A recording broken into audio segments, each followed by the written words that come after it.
क्रांती news, आवाज सर्वसामान्यांचा।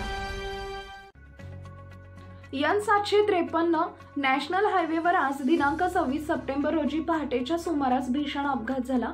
या अपघातात 2 ठार तर 5 जखमी अशी माहिती नांदगाव उपपोलीस निरीक्षक संतोष बहाकर यांच्याकडून कळतेय।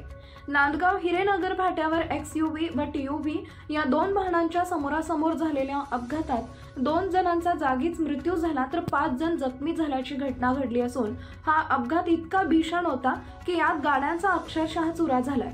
जे 2 मयत झाले व जखमी झाल्यात त्यांची नावे अशी: शिवाजी भास्कर देशमुख राहणार मोहाडी, रेखा नारायण महाजन राहणार पाचोरा, आशा शिवाजी देशमुख मोहाडी, विकास शिवाजी देशमुख मोहाडी, नारायण सुखदेव महाजन पाचोरा, गराबाई अधिक देशमुख मोहाडी अशी 4 जखमींची नावे आहेत। घटनेची माहिती मिळताच नांदगाव पोलीस निरीक्षक प्रीतम चौधरीसह पोलीस घटनास्थळी पोहोचले।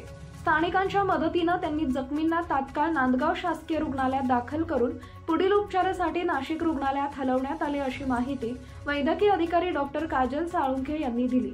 या घटनेचा तपास पोलीस करत आहेत। महाराष्ट्र क्रांती न्यूज साठी मुख्य संपादक प्रकाश बागुल।